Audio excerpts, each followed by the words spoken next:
Trustee Watson, we are ready to start. Good morning.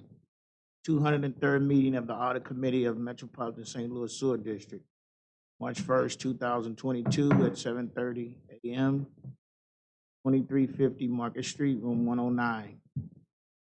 Roll call, please. Okay. We'll note all trustees are present with trustees Fair and Nicholasison online.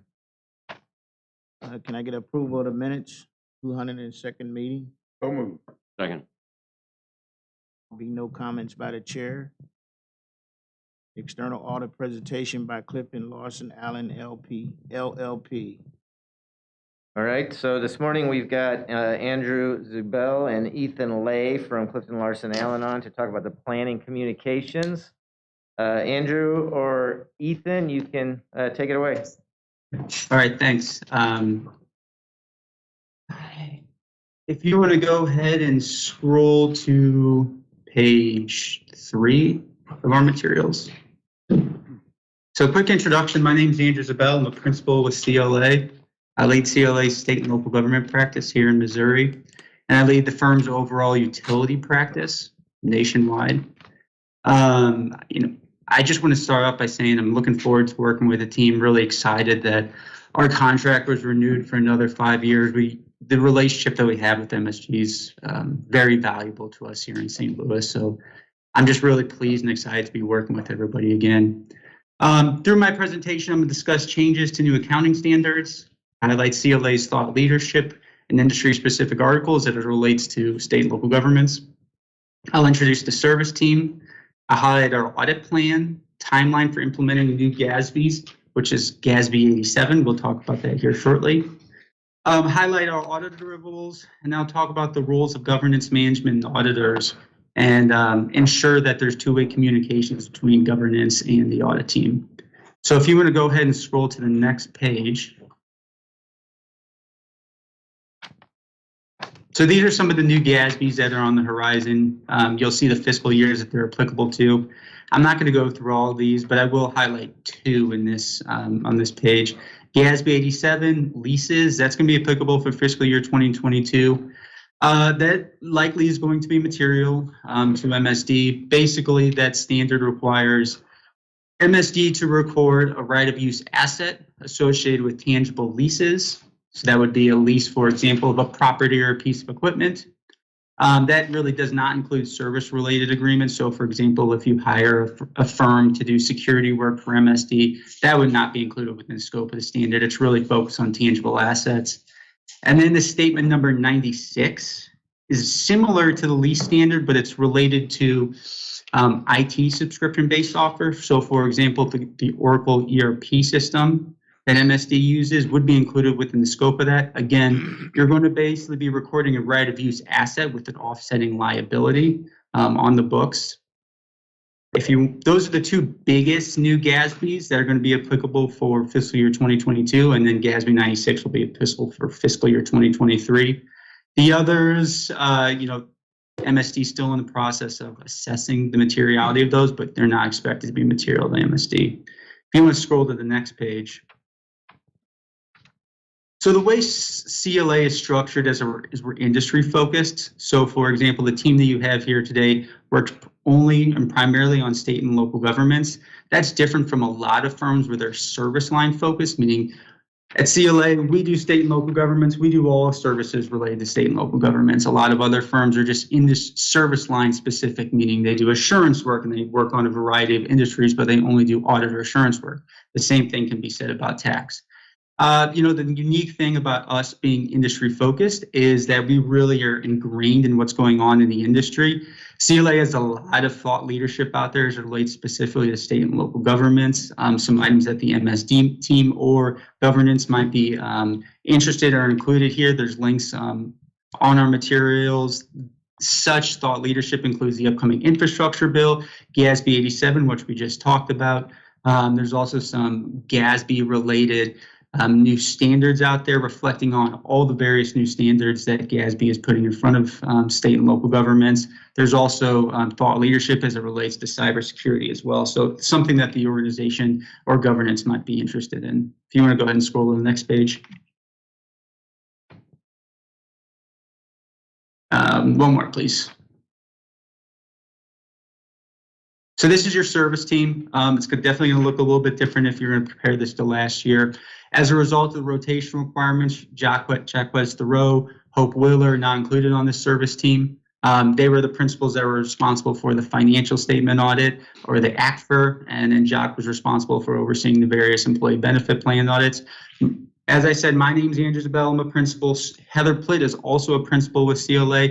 My role is responsible for overseeing the financial statement audits, the various other deliverables, which we'll talk about here in a couple slides. In addition to that, the employee benefit plans as well. I will be responsible for those. Heather Plitt is a principal. She's a national technical resource. She's going to be primarily responsible for performing the quality review of all of our audit work. In addition to that, she's going to be assisting us as it relates to implementing new GASB, specifically GASB 87. She works, again, 100% with state and local governments. Ethan Lay is a manager. He is on this call. This is his 6th year on MSD. This is also my 3rd year working on MSD. This is my 1st year in this role, though. Ethan, again, works solely on state and local governments. Stacy Young, she is going to be the manager responsible for overseeing the employee benefit audit. She's also worked on MSD for 6+ years in her role. And then Adelke Adrian, he helps to support our IT team for the ACFR, or the financial statement audit. We do employ an IT team to help us understand the IT general controls. If you want to go ahead and scroll to the next page, actually 2 pages. So this is our audit plan. This is the financial statement and single audit. We're basically started on planning now. That commences with our communications to those charged with governance. And then in May, that's when we do our interim work. That's also when we're going to start our assessment for the implementation of GASB 87. In August, we start our field work, so that will basically go in August through September. And then the financial reporting, where we tie out the financial statements, assess the accuracy of financial statement disclosures. That's going to occur in October. And in addition to that, we'll file, issue a report, and then present to the audit committee in early November. The next slide, if you can please scroll down, is the employee benefit plan audits. So the planning on the employee benefit plans is essentially starting now. We really don't do much preliminary procedures.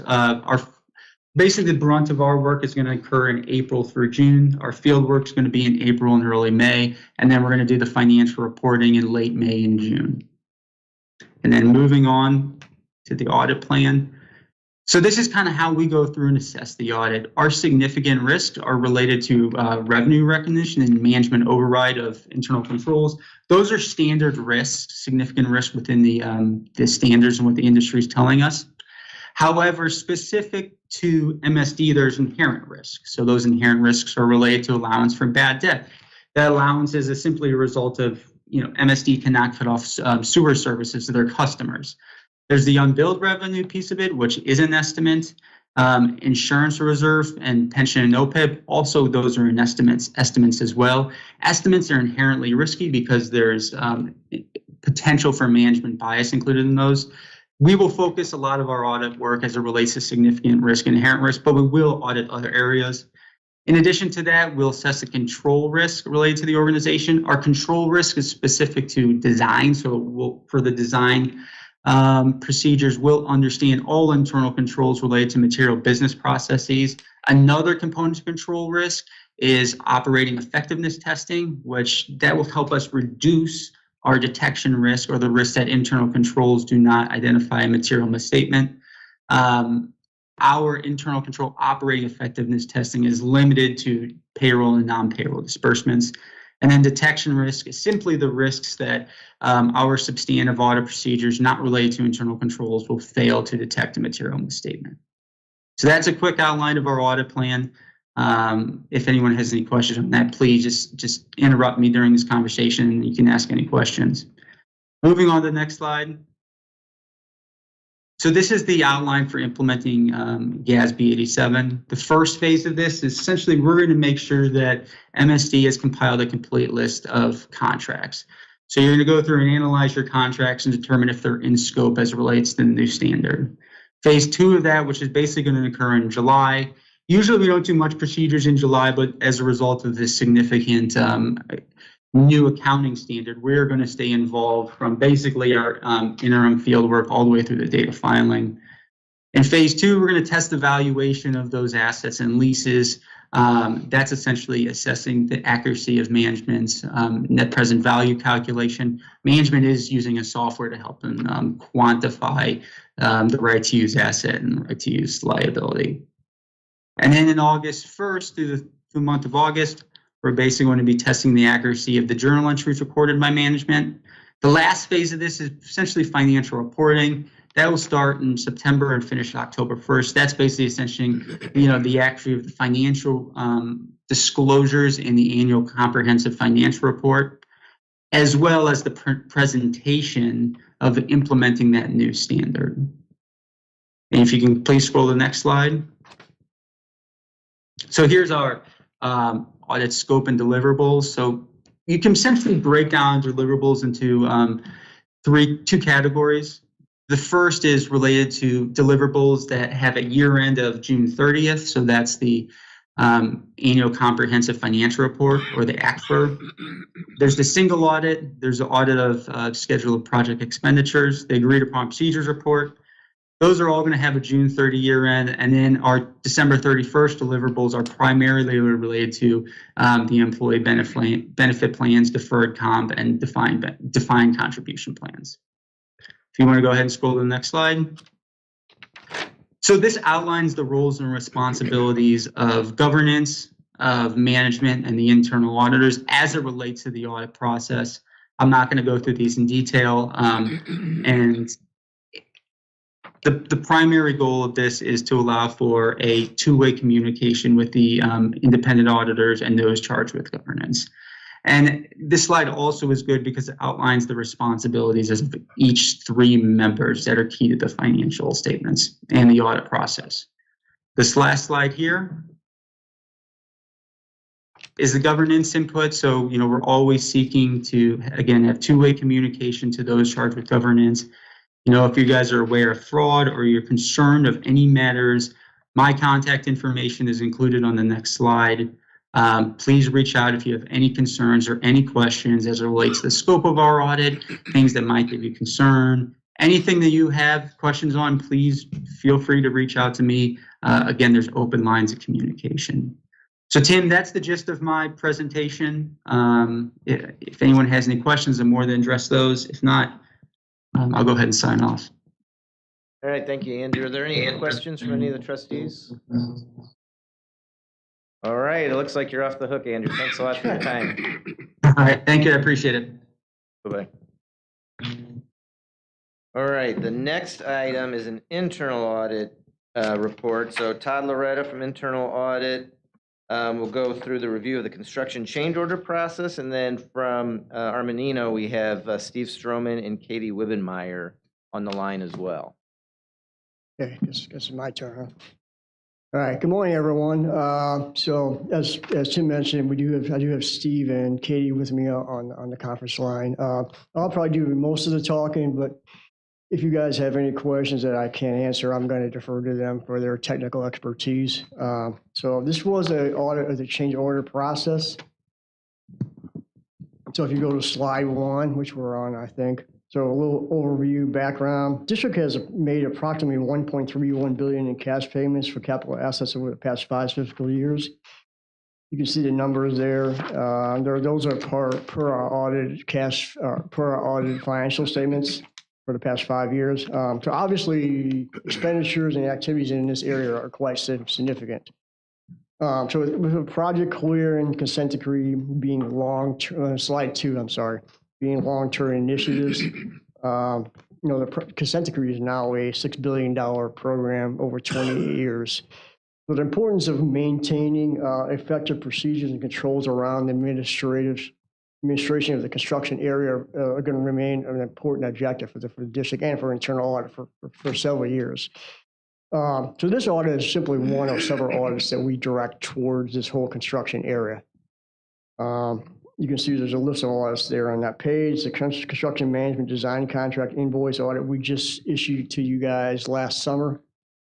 Procurement procedures, we're finishing that up right now. We'll have that ready for you next meeting. a portion of that focuses on the procedures to select contractors for this program. Individual overhead rates, we do that annually. Active construction contracts and emergency contracts, those will both be performed in the next fiscal year. So we rotate these in and out every 3-4 years. Any questions there? Slide 3. I think the next question is to basically answer what is a construction change order? Change order occurs when differing site conditions are encountered that make it necessary to alter the work beyond the original scope of the contract. Now, sometimes it's something as simple as the weather delays the contractor, and they got to restart up, and there's more mobilization costs. In other cases, it's something very large, like the JB Tunnel project, where the TBM got stuck underground, and they basically had to pretty much redesign the way they're going to do that work. So it ranges, from small to large. So when a change order is developed and processed, there are a couple of main steps. First is to review and approve the potential work. Is it really extra work? Is it necessary? Is it really out of the scope of the original contract? Then they develop pricing for the additional work, negotiate and work with the contractor to develop their pricing. They use a couple of different methods: lump sum, unit pricing, force account. I'm not going to go into the details of those, but those are three main methods. That's slide 4. As far as our overall scope, the scope focused on the procedures and controls for processing and executing construction change orders. In addition, just to looking at the processing, we did test individual transactions. Looked at a 3-year scope period of July 1st, 2018 through June 30th, 2021. So basically 3 fiscal years, 19, 20, and 21. During that period, there were 92.5 million in debt transactions, basically increases, change orders that increase, and 39.1 million in credit amounts, with a net of 53 million. I will tell you a large portion of those amounts were related to the JB Tunnel project. It was there were a lot of changes in that project, obviously. We did test 56.3 million of the debit transactions, or 61%. Also tested 34.2 million of the credit transactions, which is about 87.5% of those. We looked at a pretty good chunk of them. Go to slide 5, specific objectives. We wanted to ensure that the district internal controls related to the processing, review, and approval of the change orders were adequately designed and implemented, as well as the policies and the contract specifications. Now, as far as individual change order transactions, there's a long list there of bullet point items, but they basically fall into four main categories. We wanted to make sure that there was a legitimate change in scope. The change orders were accurately and appropriately priced. They're supported by adequate documentation and proper review and approval. Excuse me. And they were in compliance with the overall contracts. So let's move on to slide 6. So as far as our approach and methodology, how do we perform this audit? We held several discussions with team members and process owners of this area. This is construction management team. We also did go out to the trailer for the JB Tunnel project and met with the CM out there and district personnel, and kind of went through their processes and looked at their documentation for that JB Tunnel project. So that was very helpful as well. We did look at the policies and contract specifications that govern change orders. They use some template forms for this process, some basic forms they use for all the change orders. We obtained those and reviewed those. We obtained a report detailing the population of all change order transactions for the scope period. When we obtained that report, we looked at the dollar amounts for the change orders and compared it to the overall contract. What was the percentage of change for that particular contract? That helped us in selecting our sample. We looked at the number of work change directors within the change orders and the type of work. There's two main categories of work that they fall into. Facility/tunnel, those are the big projects. Those are usually managed by construction management contractor. Then there's the open cut. That's usually, working on the collection system. Those are usually managed internally here. Now, from that population report, we made a selection of change order transactions from the two main categories. We requested and reviewed supporting documentation for each, requested and reviewed the related contracts, and then in testing these transactions, we applied the criteria that I discussed on that previous page.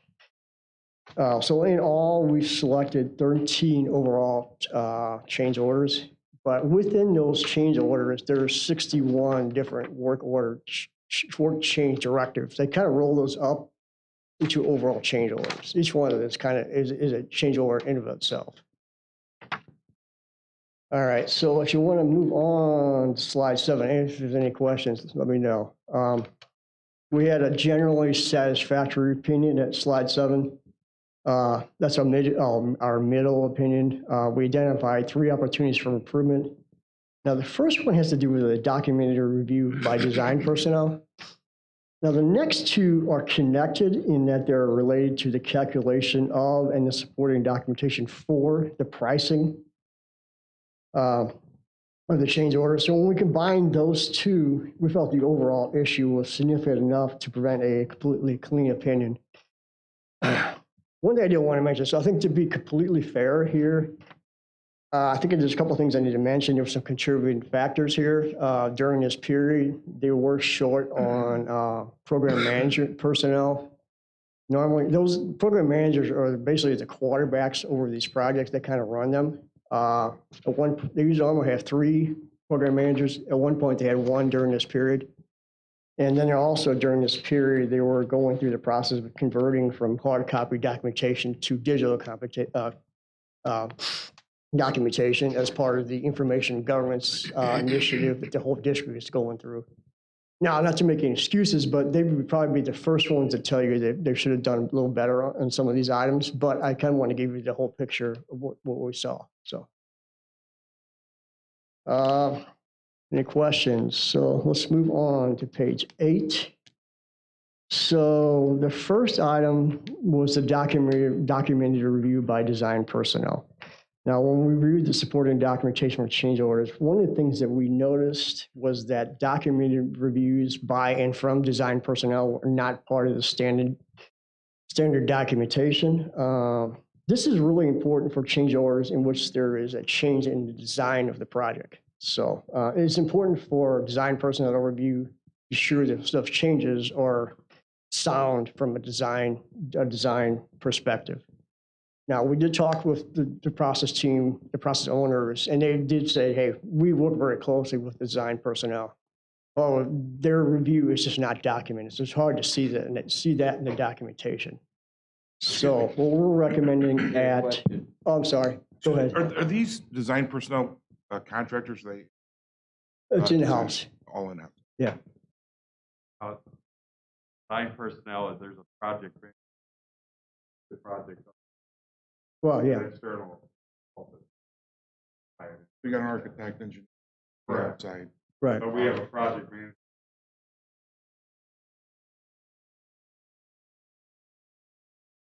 Is there any difference projects that are managed internally or designed internally versus projects external?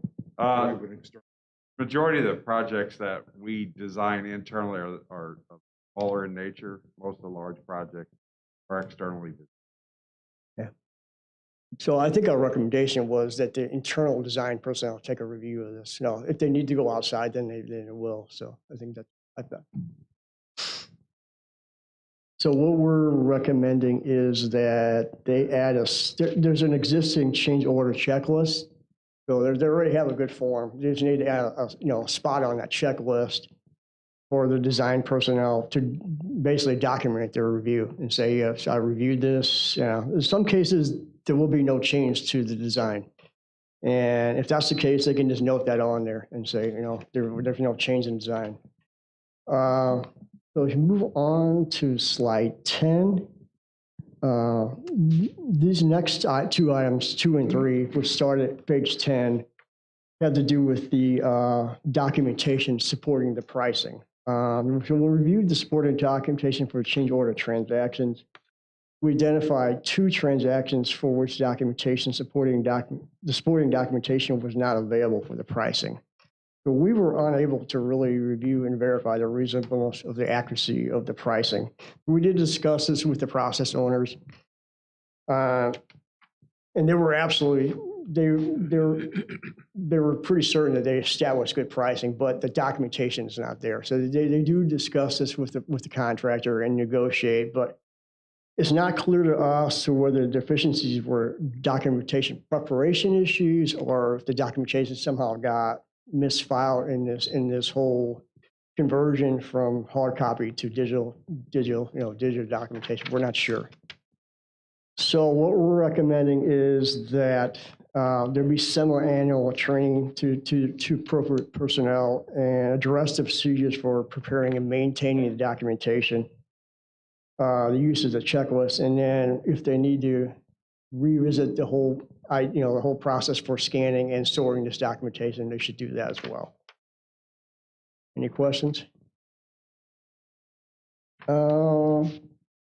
Slide 12. Again, this again our focus here is on the pricing documentation. This one's kind of broken up in two parts. When we review on slide 12, so when we reviewed this forwarding documentation, we identified 3 transactions that contained calculation errors.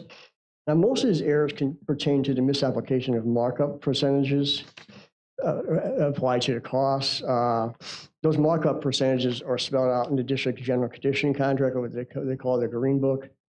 We saw some errors in the markups for subcontractor costs, rental costs, and then there was a duplication of a markup on labor. Now, the overall costs, we're talking about $3,300 when you total them all up. There was 5 different errors, but they only total up to $3,300. When you move on to slide 13, this is part 2 of 3.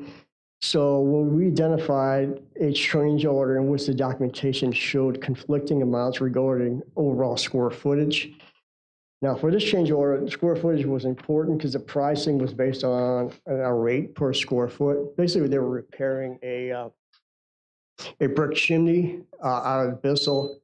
The outer shell was coming apart because the bricks were actually falling off the chimney. So the idea was to identify the areas by square foot, or square footage, and then price it based on that square footage. So what we saw, we had a schematic. Had the 4 sides of the chimney, had the different areas on each side, and the square footage was total on that document. Then there was a second document that didn't use that schematic. It was just mainly numbers that were accepted. It said this is the square footage and this is the price, and there was a discrepancy between the square footage on that document and the other document. It basically was a discrepancy of 80 square feet. Which doesn't sound like a lot, but you multiply that down by 250, it's $20,000. So it is only 3% of the contract, but there was a difference there. So we talked with the process owners about it, and they were quite confident that they used the correct price, but the documentation does leave open questions. So we weren't sure if there was additional areas that were identified that didn't get updated on that schematic that we saw, or that somehow didn't get filed correctly. We were not quite sure. So our recommendation on this one is pretty much the same. If you go to slide 14, it's very similar to item 2. Again, we need to provide some annual training to the appropriate personnel and make sure the procedures used to prepare and maintain this documentation, they understand how to do it and where to file it and how to use the checklist, and they're aware of the requirements in the Green Book. You have any questions? I have a question. Yes, sir. And I apologize because I'm going to go back and No, it's fine. The transition of this documentation from hard copy into the digital system. Yes, sir. Was this transition related to existing changes, or a change that you would have to do now? Would it be done in hard copy and then transitioned, or would it be done given the digital environment primarily? If that makes sense. Does the documentation start electronic, or does it hard copy and then we digitize it? So when we started the process, Trustee Wilson, 5 years ago, it had been hard copy. Right. during the period of this audit, we transitioned from the hard copy to the Right. digital. But Now we would do digital completely. got you, I thought that was the reason that you were dealing with existing files, Yeah. auditing existing or prior files that had been, and they were in the transition process. Right. But Yeah. transition would not have you looking at, future audits would not have you looking at hard copy. You would be looking, okay, thank Yeah. you. Sure. Any other questions? Any other questions? Okay, we are at the end of time, but Steve or Katie, I don't know if there's anything that you thought was important to add?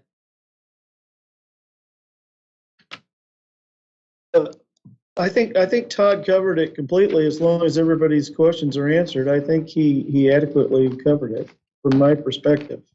All right, perfect. Thank you. Thank you for being on, and for your help in the audit. Thanks, everybody. All right, Trustee Watson, that takes us to the end of the business for the audit meeting. Okay. So thank you, Todd. Our next meeting tentatively Tuesday, April 5th, 2022.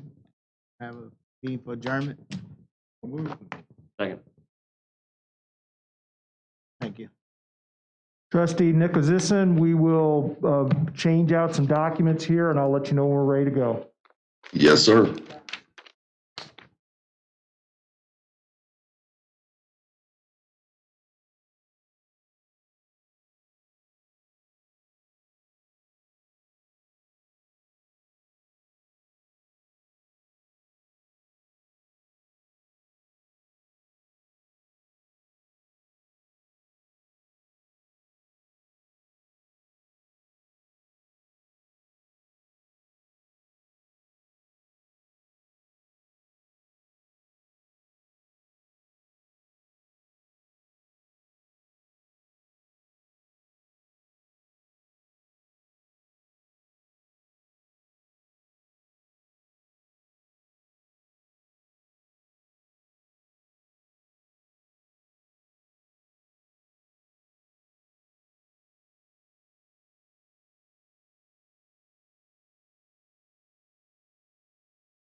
He's muted. Trustee Nicholasison, you may be muted. Yes, I am. I was waiting for you guys. We're ready to start when you are. Good morning. Welcome to the 227th meeting of the Program Management Committee of the Metropolitan St. Louis Sewer District. Can I get a roll call? Yep, we'll note all trustees are present with trustees Fair and Nicholasison online. Can I get approval of the minutes from the February 1st, 2022 meeting? So move. Second. And Engineering Department agenda items. Good morning, trustees. A few items on the agenda this morning. These will be covered at your meeting next Thursday. First item is the Bissell Coldwater, Missouri Merrimack Public I&I Reduction Contract B project. This action will appropriate funds and authorize staff to enter a construction contract. The work to be done consists of rehabilitation of approximately 29,000 linear feet of sewers from 8 to 36 inch in diameter using the cured in place pipe method. The purpose of the project is to reduce inflow and infiltration in the Watkins, Coldwater, and Maline Creek watersheds. The district received 2 bids on this project. The low bid was from In-Situ Form Technologies USA. The bid was below our designer's estimate. and our appropriation of $2.4 million, which includes utility relocation and contingencies, is below the original budget for the project. In situ for Technologies has committed to 20.1% MBE, which is comprised of 10% minority and 10% women. That is our goal for projects where we're utilizing SRF, our state revolving fund loan proceeds for the project. Questions? I will move to the next item. The next item is the Earth City Expressway Pump Station Replacement Project. This action 2 appropriates funds and authorizes staff to enter into a construction contract. The work to be done consists of the replacement of pump station 708, the construction of approximately 59 feet of 6-inch diameter force main, and approximately 26 feet of 24-inch diameter sanitary sewers. And it also includes 36-inch of 24-inch diameter cured-in-place pipeliner. The purpose of the project is to replace district's older pump station that has reached the useful life. District received 3 bids on this project. Low bid was from Kelp Contracting Incorporated. The bid was just slightly above our designer's estimate. With $100,000 in utility relocation and contingencies, the appropriation of $1,600,000 is below our budget for the project. Kelp Contracting is committed to just over 17% MBE African American participation, which meets the goal for the project. Next item is the Stormwater Infrastructure Repair Rehabilitation Project. Appropriates funds and authorizes staff to enter into a construction contract. The work to be done consists of rehabilitation of approximately 21,000 feet of storm sewers, varying from 12 to 36-inch diameter, again using the cured-in-place pipe method. The purpose of this project is to rehabilitate older, damaged, and deteriorated storm systems throughout the district that are identified by our operations staff. The number of bidders on this project was 3. The low bid was from In Situ Form Technologies. The bid was below our design estimate, and our appropriation of $1,800,000 is below the budget for the project. In Situ Form Technologies is committed to just over 17% MBE African American participation with the project, and that meets the goal for the project. Any questions? Those were the construction contracts for the week. The next item is the Amblewood Sanitary Relief Project. This action will authorize the district to proceed with condemnation efforts, including the filing of all necessary court pleadings and documents leading to the acquisition of permanent and temporary construction easements on 5 parcels of ground. Your document says 6. We've acquired one of those easements since we sent that out last week. The easements and temporary construction easements are needed for the project, which will consist of the construction approximately 2,500 feet of 10 to 24-inch diameter sewer. The purpose of this project is to alleviate sanitary sewer surcharging and building backups during wet weather events along Paddock Creek as required by the consent decree.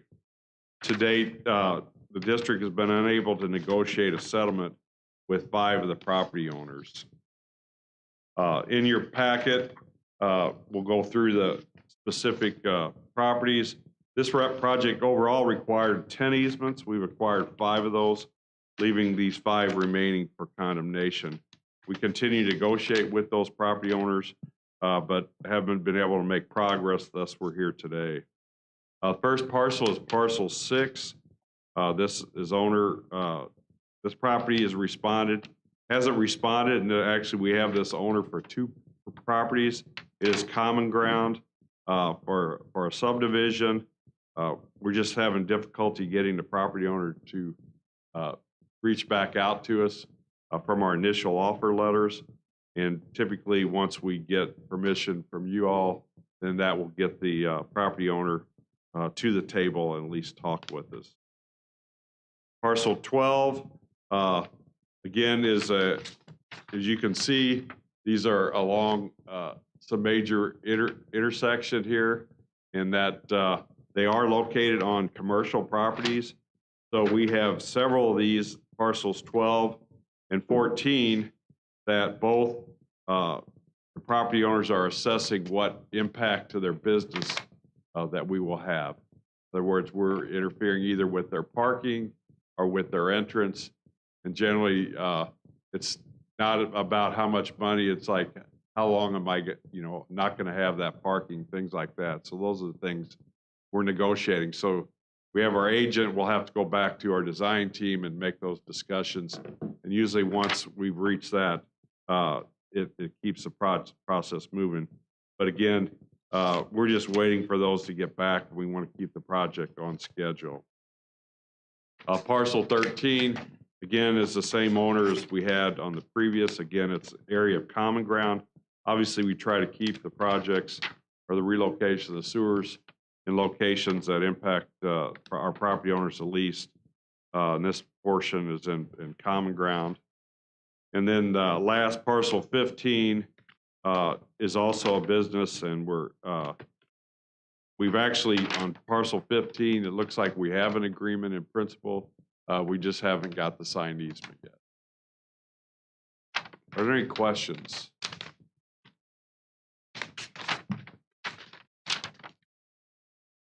Okay. All right, the next item is the Scada system upgrade project. This action appropriates funds and authorizes the district to amend a design contract. It authorized the district to enter amendment number 1 with EMA Incorporated. The supervisory control and data acquisition, or Scada system upgrade project, was identified in order to design modifications to our existing wastewater treatment facility and pump station Scada system, which is really our communication system between the pump stations, and to implement the Scada system for portions of the collection systems, putting a lot of new storage facilities and things like that. So we need to be able to communicate how those storage systems are operated throughout the system. The project will integrate existing systems and data sources to enable the possibility of real-time control of proposed high-rate treatment facilities, dewatering pumping stations, storage tunnels, and various diversion gates that comprise a wet weather storage conveyance system. The first year of the contract focused on evaluating the existing Scada infrastructure, preparing a preliminary scope and cost for the system upgrades, and supporting a pilot project for the wet weather optimization study. This second year, which is the amendment we're going for, will include design and construction phase services. And this is the only option year. So the total, this appropriation is for $1 million, which will bring the total appropriation for EMA to $1.5 million. There is no minority participation goal. To this date, they've just used under 1% minority participation with the firms listed. That was primarily because they were doing their preliminary services. These firms will be engaged more during the design services, more of the field work, the field surveys, things like that, and some of the design services. Are there any questions?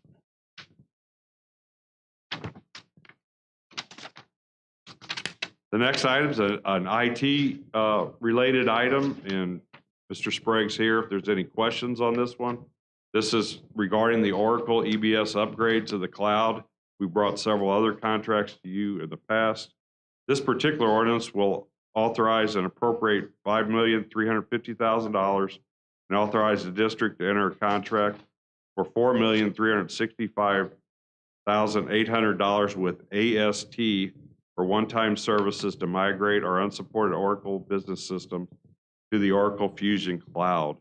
This appropriates $4,950,000 for AST services contract and contingencies, and there's an additional $400,000 being appropriated for temporary internal contracted help for the project management and implementation support.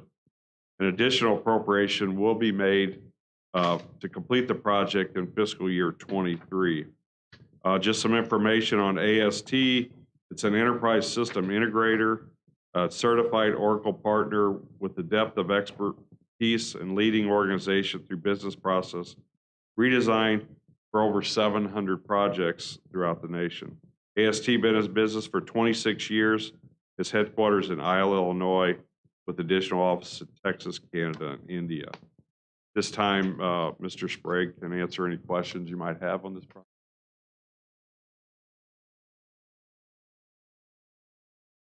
Okay, thank you. And then the final item today is the infiltration and inflow cost allocation services. This resolution authorizes the district to exercise option year of an existing contract with Stantec Consulting Services. This project will update the inflow and infiltration cost allocation study report, which we will utilize in fiscal year 23 during our wastewater rate proposal presentation. This project will include technical support during the rate commission proceedings. Just some background, the I&I allocation is used in the district's wastewater rate modeling, which identifies volume to customer percentages. At the last rate commission, the rate commission requested that we reevaluate the inflow and infiltration allocation. The MSD board at the time agreed to do that. We've been preparing that, and that the initial work is complete. The additional dollars we're asking for will be their support to answer any questions that the rate commission may have during the rate proceeding during the next fiscal year. So there's no appropriation. There are $300,000 for the services is in my engineering department budget. Are there any questions? If not, trustee, that completes my report. Okay, thank you, Rich. Our next scheduled meeting is for, I don't have it up on my computer. I don't know where it is. April 5th. April 5th. Can I get a motion to adjourn? Second.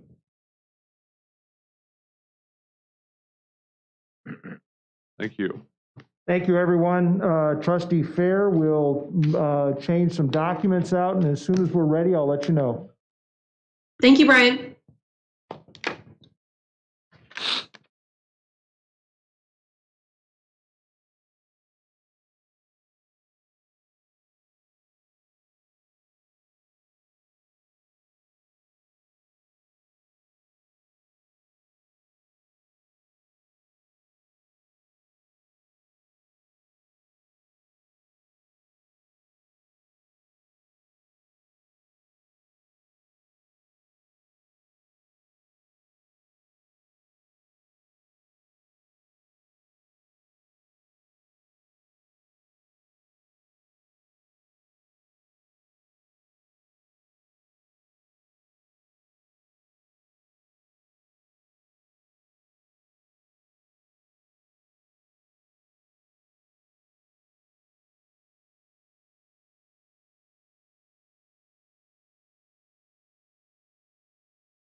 Trustee Fair, we are ready when you are. Okay, good morning. This is the 276th meeting of the Finance Committee of the Metropolitan St. Louis Sewer District. Roll call, please. I will note all trustees are present with trustees Fair and Nicholasison online. Thank you, Tim. Can I get a motion for approval of the minutes from February 1st? Second. Thank you. The minutes are approved. We'll move on to the quarterly pension review. All right, thank you. We've got Peter Lemick and Mike Comstock on the phone as they are quarterly to walk through the quarterly review of the defined benefit plan and touch a little bit also on the defined contribution plans. Peter, take it away, please. Great. Good morning, everyone. This is Peter Lemick speaking. Hope everyone's doing well. As Tim noted, we'll be going over the fourth quarter review for the pension and the DC plans. We'll also supplement the numbers that you see here with some numbers through the end of last week in February, given all the volatility in markets, some updated numbers for you all to see as well. Maybe starting on page 4, this is just a quick summary on what, kind of looking back, what drove markets over calendar year 2021. And overall, it was a very accommodative year for markets really across the board. And you'll see that in the 2021 calendar year returns for the pension and DC investment strategy offerings as well. On the far left here, you can see about $2 trillion in COVID funds continued over the first quarter, and then later on in the year, the infrastructure bill being passed, so additional forward-looking money being pumped into the economy coming from the federal government has certainly helped equities in particular over calendar year 2021. Additionally, we've seen the Fed maintain very low rates over calendar year 2021, essentially pinning the overnight lending rate to 0. Both of those items and the sentiment within the markets have really changed here since the end of 2021. The Federal Reserve has certainly projected an increase in rates over calendar year 2022, and the fiscal stimulus that we've seen over the past couple of years is starting to roll off. So that certainly had an effect on capital markets so far. You can see on page 5, what we're looking at here are the returns of major capital markets, and in the gray, those are returns through the end of calendar year 2021. And then on the far right, those are updated returns through essentially the end of last week, February 24th of 2022. You can see the very strong numbers in calendar year 2021. That first row, global stocks up 18%. About 53% of this pension plan is allocated to public global equities, and that's really been driving returns and the gain in assets over calendar year 2021 and beyond. You can see the trailing 10-year number for global equities, nearly a 12% annualized average return number over that 10-year period. A very strong period of equities really coming out of the global financial crisis up until the end of last year. We've seen that reverse here so far, not just because, one, because of the changing sentiment in fiscal and monetary policy and the expectations for increased rates, but also obviously Russia-Ukraine has certainly thrown a wrench in the global economy as well. You can see year to date, global stocks down nearly 10% over that time period. That number is negative really across the board here to start 2022, even down in investment grade bonds. You can see this is the more risk reducing portion of the pension. Even starting in towards the end of calendar year 2021, we have seen interest rates rising interest rates rising towards the back half of 2021, and certainly to start here in 2022. I would note that as those interest rates rise, you tend to see a depreciation on the underlying holdings of your fixed income assets. However, going forward, those fixed income assets are going to be able to allocate at a higher yield. And then also the liabilities of the plan are also going to be coming down as those rates rise. So your fixed income assets are positioned to partially hedge the interest rate risk of your liabilities. So in the short term for the assets, that can mean a depreciation of assets. However, it also means a depreciation of the liabilities of the plan as well. We may be flipping ahead to page 6. The key issues kind of looking ahead here in calendar year 2022 and going forward have only been exacerbated by the Russia-Ukraine conflict that we're currently seeing, with inflation continuing to be high. 2 very rich natural resource exporting countries has really muddied the waters on if inflation can go higher or whether or not that's going to come down a bit over the coming months. Interest rates and stimulus withdrawal, we'll continue to see how interest rates move with the expectation of stimulus coming down. Certainly to begin the year, we have seen rates come up. They've come down a little bit in the past couple of days as some investors have been moving from more uncertain global equity markets into more safe haven assets such as U.S. Treasuries. And then market volatility and direction. Markets continue to be quite volatile here so far to begin 2022. Page 7, this is just a visual to give you a sense of how fixed income yields have moved over the past year and a half, really. The orange line is going to be yields at the end of 2020. The dark blue line is going to be yields towards the end of 2021. You can see a pretty significant increase over calendar year 2021, and subsequently with those rates rising, you'll see some slight depreciation within the fixed income assets of the plan. And then so far here in 2022, that dark black line rates have continued to increase, particularly at the short end of the curve, as investors kind of expect the Federal Reserve to start increasing rates to try to bring down or quell inflation a little bit here over the coming quarters. Page 8 is to give you a sense of where inflation is currently compared to historical standards, and it's been high. You can see that the last time inflation was this high, the far right is going back 35 plus years. So certainly we have seen an increase in inflation here over the recent time periods. The question is going to be, how long does that persist? And as I mentioned before, the Russia-Ukraine conflict has certainly continued to muddy the waters on the outlook going forward.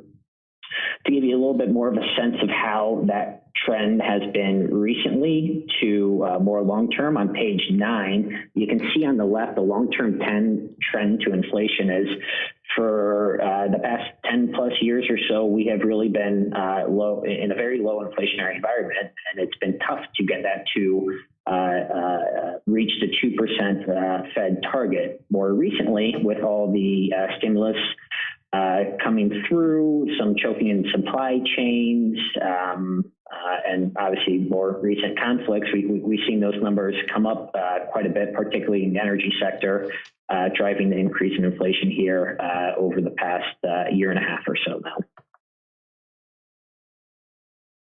And then finally on page 10, this is just to give you a sense of how markets are expecting the Federal Reserve to react in 2022, particularly to the increased inflation, and that's increased rates, which hasn't been the case for the past 3 years or so now. The Fed has had a position of the Fed fund rates essentially at 0. Those are expected to increase go forward basis. So let me pause there and see if there's any questions before getting into how the plans have performed. No questions, Peter. Okay. Flipping ahead to page 12, what we're looking at here are the total pension returns. These are through the end of the fourth quarter, 2021. It was a very strong year, as I mentioned, over 2021. The pension up 3.8% over the quarter. Calendar year up 10.1%, and even longer term periods, as I mentioned, very strong annualized returns at 5-year number. Again, that's an average annualized return of 9% each year over that 5-year period. So an asset basis, strong returns through the end of calendar year 2021 for the total pension.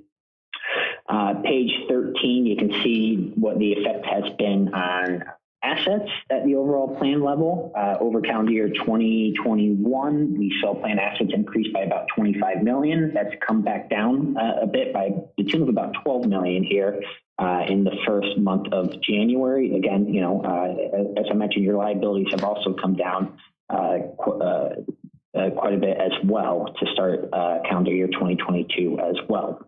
So we think the funding ratio or the funding status should continue to be pretty stable at the overall plan level. Page 14, just an update here on the asset allocation versus policy targets. Your asset allocations remain within the allowable policy target ranges. This is something we monitor very closely, along with Tim and his team, particularly when taking a look at where to source monthly benefits and lump sum payments for participants within the plan. We are constantly looking to make sure that the asset allocations are in line with policy ranges, especially in such a volatile period, making sure that we are maintaining the approved targeted long-term asset allocation for the plan. Page 15, just a couple of updates on some of the managers within the pension over the end of fourth quarter 2021. You can see large cap equities about the third row down in there. Very strong year. This is a passively implemented portion of the plan, up about 26% over the calendar year. Within the small cap equity space, you have two active managers there. Both have performed quite well over the calendar year. Kennedy up about 32% and Times Square up about 7.3% over the year. You'll see the footnote on the bottom, Times Square small cap growth strategy, which is utilized here. This has been downgraded from our equity research team from a buy rating to a qualified.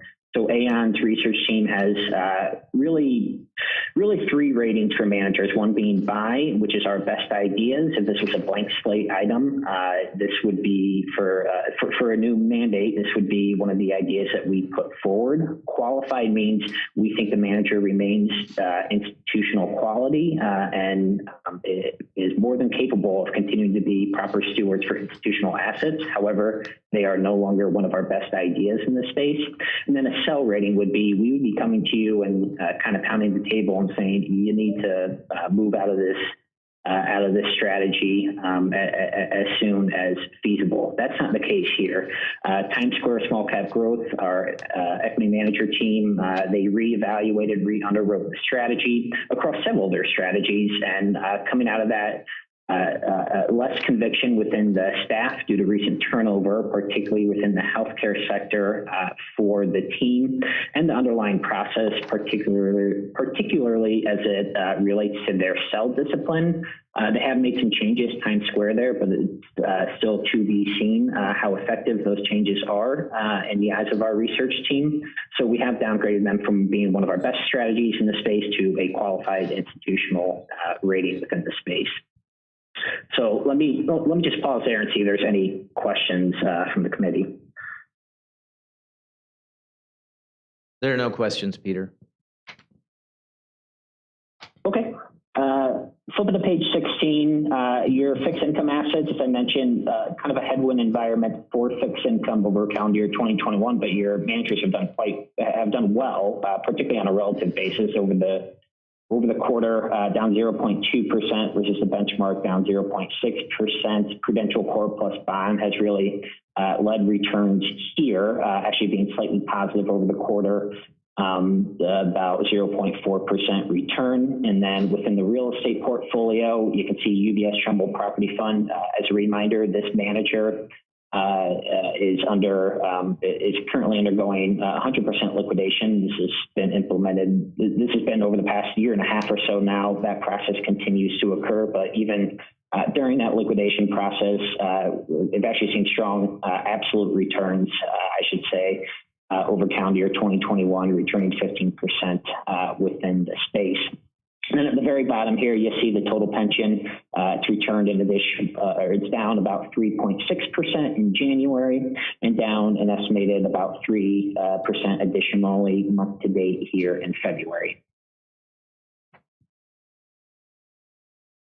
Page 17 is getting into the DC plans. You can see the table on the bottom. This is a breakdown of the assets between the defined contribution plan and the deferred compensation plan, and all the way to the right. Both of these plans have identical investment lineups available to participants. So the combined assets to the right, you can see about 131 million in overall assets. Within the combined DC plans, that's about 18 million increase over calendar year 2021, which has come down about 6.5 million so far here in January. Page 18, your tier 1 assets, these are your Vanguard target retirement funds. These are the set it and forget it options for the participants within your DC plan. So those who want to put money into their savings, not have to think about how to move their portfolio allocations or make any changes as they approach their retirement years. This is what that option is for. No issues with any of the target date suites for Vanguard.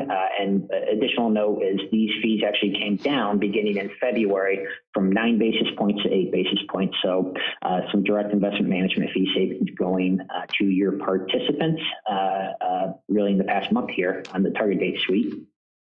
Page 19, tier 2, these are the passive allocations offered to your participants, just broad market exposure at very low costs. We expect these managers to track their benchmark, and they have over the trailing time periods. No concerns there. And then within the tier 3 assets, these are actively available mandates for your participants, those who want to take on more risk and believe in active management adding value over time. You can see Vanguard Windsor has had a very nice quarter and year. Vanguard US Growth and Vanguard International Growth have both been more challenged over the past year. I would note, though, that going out further to the right, the 3, 5, 10-year period, both managers have been very strong, not just on an absolute basis and relative to benchmark, but also that number in parentheses relative to their peers. The lower the number, the better they have performed compared to other similar strategy peers in the space. So no major concerns with the underlying investment process or the teams currently in place with both of those funds. However, more challenging environment over 2021 compared to more recent years for both of those mandates. And then something to note at the very bottom here, we will be conducting an analysis of the next couple of months. In this quarterly report, we provide you an update of each of the investment managers' fees and how they compare to other institutional investment fund fees in the space. We are going to be looking over the next couple of months at the record-keeping fees across both the plans as well. During this process, we'll be working with Vanguard and be essentially doing a blind fee quote with a couple of other highly respected record keepers in the space to make sure that the fees remain appropriate for the record-keeping services currently being provided, and if not, providing some leverage to negotiate those fees further on behalf of your participants. So just want to let the committee know that that action is starting underway as well, and we will report back with results in the coming quarters. Page 20, this is a quarterly look at the pension investment management fees and how they compare to other institutional investment funds in the space overall. Your pension plan assets are below median, a total of 46 basis points compared to institutional peer comparison of 49 basis points within the space. And then on page 21, this is a breakdown of the DC plan assets. Again, your offerings are lower really across the board, across the DC plan space. And as I mentioned, that Vanguard target retirement funds, those 9 basis points expense ratio, that has been lowered to 8 basis points as of February 12th of this year. So let me pause there and see if there's any questions. Peter, it does not look like there are any questions. Okay, maybe the last item I'll just touch on is on page 24. This is a look at the investment return assumption for the pension and how it relates to peers. You can see, as you all know, the return assumption has been lowered even further from 6 3/4 to 6 1/4. So compared to peers, towards the low end of the space, which we think is appropriate given the closed nature of your plan.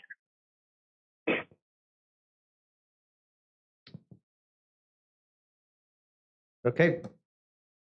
Is that everything from your side, Peter? It is. All right, very good. Thank you so much for your time this morning, and well, I know we'll be talking soon. Yeah, thank you all. Appreciate the time. Bye-bye. Okay, Good morning, everybody. Thanks, Mike. Trustee Fair, I've got one more item related to pension that's right after the AON presentation, and this is just a follow-up from a question that came up at last month's meeting. So right after the AON presentation, I have just a couple of slides titled MSD Pension Demographics Update. I know as we were talking about the pension plan last month, there was a question about the demographics and whether or not there was any concern that there might be a large outflow of people, something giving the plan is maturing. And so I just wanted to share with you some of the demographic information that we look at. So on the second slide of that deck, there is a grid that just shows the active employees that are in the plan based on age and years of service. And so the most experienced employees in the plan are going to be on the lower right part of that grid. And so while there's certainly less people overall in this grid than there were 10 years ago, soon after the plan was closed, the distribution is not such that we are concerned that we're going to have a sudden mass exodus of employees. You know, we don't have people in the younger ages anymore because everybody that's been hired in the last 12 years has been put into the new plans. But we still have a lot of employees that are still in the 35 to 39, 40 to 44, 45 to 49, while the biggest group is 50 to 59 and 60 to 64. What we tend to see still is just kind of what we've seen over the last 12 years is kind of a normal distribution pattern of leaving. So the next page kind of, just to look at a little bit graphically, the declining blue line is the active employees since the plan was closed. We looked at that last month. The orange line is the employees that are active still that have hit the rule of 75. So rule of 75 is when you can retire with full benefits. But you can see that ever since the plan was closed, that number has stayed fairly consistent. It's dropped a little bit as the total number of employees has dropped, but it's been pretty gradual. So it's been a high of about 250, and right now it's right about 200. So we don't tend to see employees retire as soon as they hit the rule of 75. What we see more is employees retiring around the age of 65. And that's that green line at the bottom, which you can see is a much lower number, and has also been pretty consistent.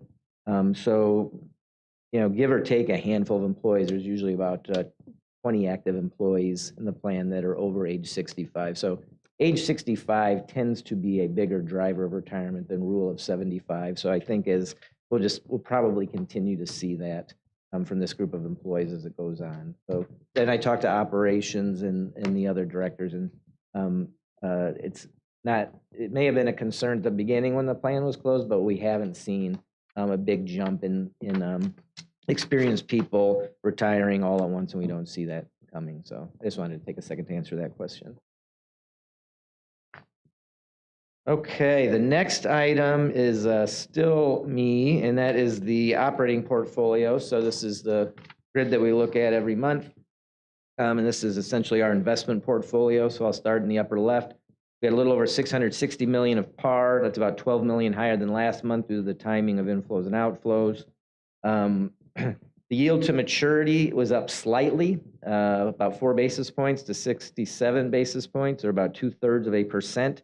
The benchmark rate is at 146, much higher. It jumped 35 basis points, and that's because interest rates jumped over the month. And this is, remember, the entire portfolio changes over on the benchmark every month, whereas only a small portion of our, so we had about 43 million mature over the month that we were able to reinvest at higher rates. out of the 664, so that's just a very small percentage. And I know I say that every month, that as interest rates rise, we're going to lag going up, and when interest rates fall, we're higher and lag going down. I'm going to show that to you in just a second, graphically. Sector allocation, and this is where we review our portfolio versus policy limits. We're within limits on all the policies. Fund summary at the bottom just shows you the distribution. There's nothing unusual there. Most of the funds are in our operations funds. And then the bottom right shows you time frame, how those are invested. So we still have over 40% of our funds in the 0 to 1 year, which is usually a lower interest rate, lower return environment, but we need those funds for paying for projects and operations and that sort of thing. The benchmark is the red, and so most of that's in that 1 to 2 year and 2 to 3 year. So that's right now, and typically in the curve, that's a little bit higher yields. That's another reason why the benchmark is higher than our yield to maturity. But there's nothing unusual here. This is kind of a pattern that we've seen, although the pattern of the benchmark yields increasing has been accelerating. So that's what I want to talk to you about next. So the next slide, and usually this is a 1-slide page, so I apologize for making it 3. This is just to give you a little bit of idea of what interest rates have done. So this is a graph of the 1-month to 5-year Treasury yields over the last few years. There's nothing magical about starting at 2018, other than it just gives you a little bit of range for some perspective. So the columns that you see, the blue and red bars, that's the range of each Treasury period over the last 4 years. So over the 3 to 4 years ago, 1-month Treasury, we could invest in that and earn a yield of $2.50, or I'm sorry, 2.5%. Currently, we can earn about 0, like 3 basis points. And it's been as low as a 0 at the start of 2021. So that dotted black line at the bottom with the circle dots, that's where the yield curve was just over a year ago in 2021. You could see going out all the way to 2 years, we were earning less than 0.1% and closer to 0% on anything we invested in. And by Missouri statutes, we can't invest anything more than 5 years. And from a practical standpoint, we usually don't go out 4 or 5 years because we need that money sooner. So most of our money is in the shorter end of this curve where rates have been really low. But you can see that over the past years, inflation has picked up as there's been more talk about the Fed increasing rates. The back end of this curve, you start to see rates rise. So 6 months ago is that bottom kind of dotted gray line. You can see the 2, 3, and 5 year Treasuries have started to move up a little bit. And then even just a month ago, you started to see increases all the way really from 3 months to 5 years. So these are pretty fast increases given the environment that we've been in. So that's why you see, if you look at that middle red column, that's really most of where the benchmark is invested. So that's the big jumps that we're seeing in the benchmark rate when I show you that portfolio page. Whereas we're invested usually to the left of that, which is lower rates. And so the whole benchmark's jumping up in that middle red column, whereas we're mostly anchored over to the left and then are slowly adding at higher rates as time goes on. So that's why we're going to lag. And so graphically on the next page, this just kind of shows you over time what this has looked like. So the dotted red line is the benchmark over the last 4 or so years, and then our investment portfolio is the blue line. So starting back in 2018 was the last time that market rates were really ahead of our portfolio return, and you could see, both the market rates and our portfolio were going up. You can see where the dotted red line kind of peaks in the middle later part of 2018. Our portfolio continues to go up because we're anchored again in higher rates, and then we're still adding at rates a little bit higher than where we were. So we have kind of that delayed reaction that I talked to you about. I just want you to see what that kind of looks like. So market rates fell. We fell later and more slowly. Market rates bottomed, it looks like around March of 2020. We didn't really bottom in our portfolio until April or May of 2021. Again, delayed reaction. And then you can see how since then we've been going up kind of slowly, but the market rates at the far right side of that curve, the dotted red line, has started moving up really quickly. And so we're gonna lag it going up, but our portfolio returns will go up. They'll just lag just like they lagged coming down. So I talk about that every month. I just wanted you to kind of see what that looks like and what we can probably continue to expect going forward. There's obviously a lot of things that impact that, how quickly the Fed, in fact, does raise what's going on in Ukraine and Russia may impact Fed decisions. We'll see, but I just wanted to kind of show you that. Any questions about that before we move on to the last item? All right, the last item is supplemental appropriation for direct placement refunding ordinance, and that is Marion. Thank you, Tim. In August of last year, the board authorized staff to enter into a direct placement bond refunding agreement with Morgan Stanley. And what that agreement consisted of is in 2021, 2022, 2023, and 2025, we've entered into an agreement with Morgan Stanley in which they will refund certain portions of our outstanding bonds. The matter that I'm here today to talk to you about relates to the refunding that will occur in May of this year. Actually, what this ordinance will do is it authorizes me to make the accounting entries that are needed to record that refunding. We're not asking for additional money because with the direct placement bond issue, we negotiate rates with the bank going out over a certain period of time. Unlike a traditional refunding, with the direct refunding or direct placement, the bank actually makes those payments on our behalf. We don't actually receive bond proceeds. So with this particular series of refunding, we will save approximately $18 million if we execute the agreement, which we actually have already done or will do in May. So again, what this particular ordinance does is it authorizes the district to basically book on our in our financial records $46.7 million worth of payments that will need to be made. Are there any questions that I can answer? Okay, thank you very much. Thank you, Marion. Thank you, Tim. Our next meeting is tentatively scheduled for Tuesday, April 5th. Can we get a motion to adjourn? So move. Second. All right, the meeting is concluded. Thank you.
All right.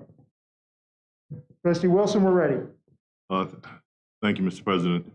I'd like to welcome you to the Stakeholder Relations Committee meeting, the March meeting. Can I get a roll call? Yes, we'll note that all trustees are present with trustees Fair and Nicholasison online. Thank you. Chair has no comments. I'd like approval. Can I get a motion to approve the committee minutes of 1st of February? Second. Thank you. No objection. The minutes are approved. The first item on the agenda is the an operation semi-annual regulatory compliance report. Mr. Berthel. Good morning, trustees, and thank you, Trustee Wilson. You should have in front of you a short presentation that I'm going to go over today. It's our semi-annual regulatory compliance report. It covers the period from July through December of last calendar year. If you would, turn to page 2. We're going to cover a few areas. The first one pertains to how our treatment plants performed during the period. The next item is how we've been responding to the customer service calls we get from homeowners and our customers out there with regards to service issues. And then finally, we'll go over some of our metrics that we use to see how we're performing with regards to our collection system. If you'll turn to slide 3. So this is a snapshot of how the 7 treatment plants that we have performed with regards to the regulatory requirements for 2021. You'll note on the highlighted blue column for 2021, we had a total of 2 violations. Both of those were at the Bissell treatment plant. What takes place on a daily basis is we collect wastewater samples at all 7 treatment plants. They're transported from the treatment plants on a daily basis to our laboratory that's located at the Bissell treatment plant.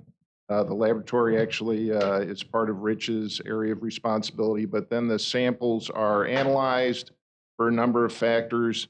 And you see on a semi-annual basis, we have about 1,207 compliance points that we need to hit. So for 2021, the Bissell treatment plant had 1 violation in the first 6 months of the year and 1 in the last 6 months, this current period.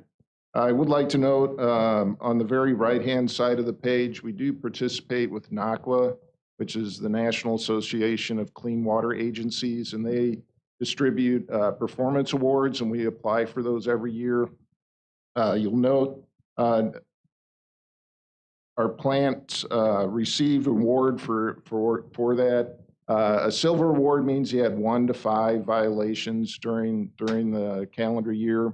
A gold award means you had perfect compliance. And so you'll note for Coldwater, for example, they've received a gold award 2 years in a row, so they've had perfect compliance for 2 years. To receive a platinum award, you must have perfect compliance for 5 consecutive years. And you'll note that some of our treatment plants have 7, 8, or 14 years of perfect compliance, which is really outstanding. So again, a very good year, a lot of hard work from our treatment plant operators, all the mechanics involved, plus our laboratory technicians doing the analysis. And as I go through the presentation, if anybody has any questions, please stop me. Happy to talk about this. If we would, let's move to slide 4. Real quick, how do we compare, how does the district compare to its contemporaries with respect to performance within the NACWA? We compare very favorable. We have outstanding performance. You will note if you get on NACWA's website and look at some of the other treatment plants that are listed, you can look up how they've been doing. You will see some plants that have had 25 years of perfect compliance. I'm a little biased here, but I'll say our treatment plants are much larger than the typical treatment plants that you'll find located throughout the states. You know, Bissell and Lime are both treatment plants that handle peak flows of up to 350 million gallons a day when it's raining. Our average flows there are in the hundreds of millions, and at the smaller plants, it might be 25 million. You get out into more of the rural areas, you might only be seeing flows of 100,000 gallons a day and those types of things. But we compare very well. Thank you. On slide 4, this is our measurement of how well we're responding to the calls that we receive from customers when they have issues. This could be a water backup in their house or a spill that's in their yard, those types of things. Our goal is to hit 90% for the past 6 months of 2021. We actually hit 96% on-time response. And that's getting and responding to, once the call is made to us and we assign it to a team, we're going to respond within 4 hours. It's been a point of contention, and we've tried to improve this over the past several years, and I think you'll see that. I will say that this performance is driven by the weather partially, but we also have done some retraining of our employees to make sure that we're really hitting all the points that we need to hit to make sure we're doing this properly. And then we've also changed how we support the different service areas. We have 3 service yards, 3 maintenance yards in the district. They tend to want to take care of their territory first and not support the other ones. And we've really broken down how we're supposed to respond and getting a much stronger response in the area that's seeing the weather issue. For example, it might be raining really hard up in North County. Not much is happening down in South County, and so we'll redistribute our crews up to North County to help respond quicker to the customer service issues there. So very good 6-month period. I will say it is weather related too. If we move on to slide 5. One of our metrics that we follow, and this is a metric that's used by industry standard. Many sewer districts use this, but our goal is to have less than 1 maintenance-related backup per 1,000 accounts. We have about 425,000 accounts. So if you break it down on a semi-annual basis, our goal is to have less than 210. And for the period we're reporting here, the last half of 2021, we only had 87. These are all dry weather events, so they're typically caused by roots or debris or grease that might be in the collection system. Okay, moving on to slide 6. This is another one of our metrics. It's to have less than 2.5 overflows per 100 miles of pipe. Our collection system has approximately 6,500 miles of pipe. So when you do the calculations, that comes to a goal of less than 80 on a semi-annual basis. And I'm happy to report that we only had 63 of these. These might be a manhole overflowing or a vent pipe overflowing where sewage is actually getting onto the ground, or perhaps a force main broke or something like that and pumped some sewage onto the ground that we have to go respond to. We move on to slide number 7. This pertains to our capacity-related backups. So this is when our sewer system gets overcharged due to rain getting in the system. For the last 6 months of 2021, we only had 65 of these events, almost an all-time low. You'd have to go back to 2018, in the latter half of 2018. You will note the little dashed line up above, it tracks our rainfall. So there is a correlation between the number of overcharges and the amount of rainfall. You see the rainfall dipped a little bit, not significantly, but the nature of the storms that we experienced in the last 6 months were not downpours. They were more tempered events that didn't overwhelm our systems. It's really when you get those really high intensity rain events that we overcharge things. Is this also a function of the improvements that we're making under the consent decree? Absolutely. Well, Brett, careful, yeah, true, I'm sorry. Yes, it's true. You know, as we install new sewers, we're designing them to a higher standard and to be able to accommodate larger rain events. So yes, it is a portion of that. The other portion, Trustee Wabi, is there was a huge push at the beginning and still going on, is to eliminate the stormwater from getting into the system in the first place. Right. For instance, a large effort to remove roof downspouts that weren't appropriately connected. So you add those two together, increasing capacity and decreasing amount of stormwater, and you're kind of approaching it from both directions. No, that's okay. Is there a standard that we're associated with the backup thunder rain event? No, of course, we'd like to have zero, Right, but you could never build a collection system that could accommodate that. It would be, financially impossible to build sewers big enough. Basically, the lower the number, the better. Yes. And you see the spike, the spike of 954 back in the second 6 months of 2019. There was a rather dramatic rain event that hit us, I believe, along the river to Pear that caused a number of issues and overcharges.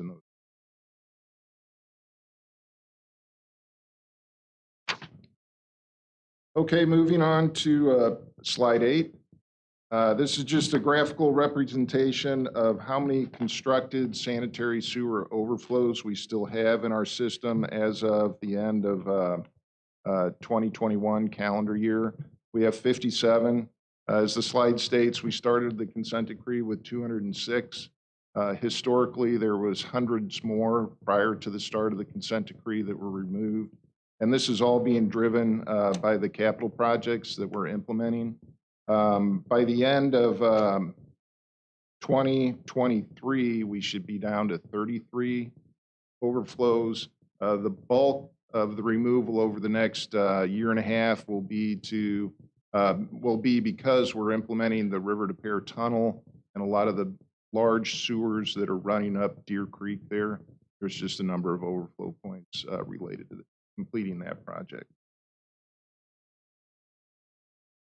If you look at slide 9, this just shows out of those sanitary sewer overflows that we did have 61 activations. We monitor the overflow points with some telemetry instrumentation, so we know when we overflow there.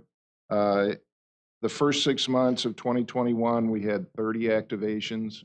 And then the last 6 months from July through December here, we had 31 activations. So even though we have constructed overflow points in the system, not all activate. It really depends on the nature of the storm, where the storm is. And then finally, slide 10, I'm happy to report all green for once on my scorecard here. You'll see with plan compliance, 99.9%, customer response overall for the whole calendar year for 2021 was 92%. Our maintenance related backups and overflows were also under what our targets are. So nice to have all green on the graph for a calendar year. And with that, I conclude my report, Trustee Wilson, and if anyone has any questions, I'm happy to answer them. Congratulations on the accomplishment, and no questions. Thank you for your presentation. Thank you. The next item is we have a requirement to go into closed session to discuss legal, confidential, or privileged matters under appropriate sections. Can I get a motion to go into closed session? So move. Second. Right, and we'll do a roll call vote for approval. So Trustee Watson? Yes. Trustee Wabi? Aye. Trustee Nicholasison? Yes. Trustee Wilson? Yes. Trustee Fair? Yes. Trustee Evans? Yes. All right, we are in closed session. Thank you. For those who are on virtually and everybody here, as we're getting things set up for closed session, it might be a good time to take just a quick break. It's going to take us a little while to get set up. So Trustee Nicholasison and Trustee Fair, we'll let you know when we're ready to go.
We're good. Trustee Wilson, we're on. Okay, I need a motion, these topics have been completed in the closed session. I need a motion to come out of closed session. So move. Second. Second, Okay, And that can we be are a voice now in vote. open session. With no further business, I need a motion to adjourn the So meeting. move. Second. so moved. It's been the pleasure of my life. The meeting is adjourned. Thank you, everyone. Thank you. Thank you.